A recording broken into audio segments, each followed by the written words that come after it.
मुखाच्या कर्करोगापासून संरक्षण देणाऱ्या HPV लसीबाबत सोशल मीडियावरती पसरवल्या जाणाऱ्या अफवांवर नागरिकांनी अजिबात विश्वास ठेवू नये असं आवाहन ठाणे जिल्हा शल्य चिकित्सक डॉक्टर कैलास पवार यांनी केलं आहे।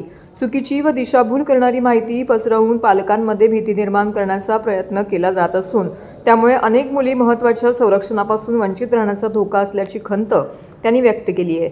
महिलांच्या आढळणाऱ्या गंभीर आजारांपैकी गर्भाशय मुखाचा कर्करोग हा अत्यंत धोकादायक आजार मानला जातोय।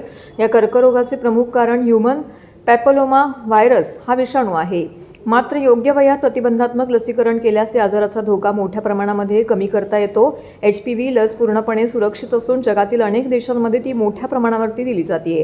आतापर्यंत या लसीचे गंभीर दुष्परिणाम आढळले नाहीत, त्यामुळे सोशल मीडियावरती पसरल्या जाणाऱ्या अफवांवर किंवा चुकीच्या माहितीकडे नागरिकांनी दुर्लक्ष करावे। कोणतीही शंका आल्यास केवळ अधिकृत आरोग्य केंद्र किंवा तज्ज्ञ डॉक्टरांकडूनच योग्य माहिती घ्यावी, असे डॉक्टर कैलास पवार यांनी सांगितले।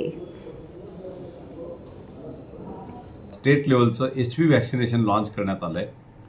तुम्हाला माहिती जर असेल तर HPV vaccine human papilloma virus हा जो वॅक्सिन आहे खूप महाग आहे, तो इझिली अवेलेबल नव्हता। बऱ्याच वर्षी आम्ही पेडियाट्रिशियनकडे जेव्हा प्रायव्हेट प्रॅक्टिशनरकडे जातात डॉक्टर्स तेव्हा ते इंजेक्शन घेतलं जातं, खूप महाग आहे, 10,000च्या वरती कॉस्ट आहे।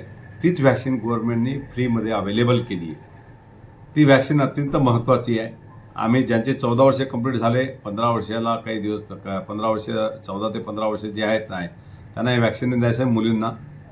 त्यांना हे वॅक्सिनेशन फ्रीमध्ये सगळ्या सरकारी दवाखान्यामध्ये अवेलेबल आहे। जास्तीत जास्त लोकांनी त्याचा फायदा घ्यायला पाहिजे।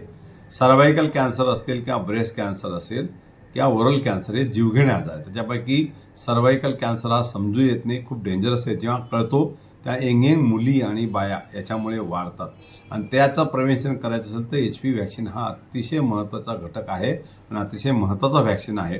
आपण लक्षात घ्या, आपण पोलिओसारखे किंवा देवीचा आजार वगैरे, धनुर्वादासारखे किंवा रेबीजसारखे आपण हे वॅक्सिनने आजार कंट्रोल केले आहे। तर जर सर्वायकल कॅन्सर कंट्रोल करायचं असेल तर वॅक्सिन घेणं अत्यंत महत्त्वाचं आहे आणि खूप कॉस्टली वॅक्सिन आहे, त्यामुळे हा सर्वसामान्यांसाठी उपलब्ध आहे। जास्तीत जास्त लोकांनी याचा फायदा घ्यायला पाहिजे। एकंदरीत पाहतोय आपल्याकडे चांगलं काही काम सुरुवात झाली की त्याच्याबद्दल काहीतरी वाटर उठवलं जातं, खोटं काहीतरी फेसबुकवर, व्हॉट्सअपवर, यूट्यूबवर टाकलं जातं आहे। वॅक्सिन डेंजरस आहे, हे आहे, ते आहे, बरेच खोटे व्हिडिओ चालू आहे। कृपया अफवावर विश्वास ठेवू नका। मी जिल्ह्याचा जिल्हा शल्यचिकित्सक आहे, जिल्ह्याची जबाबदारी आमची आहे।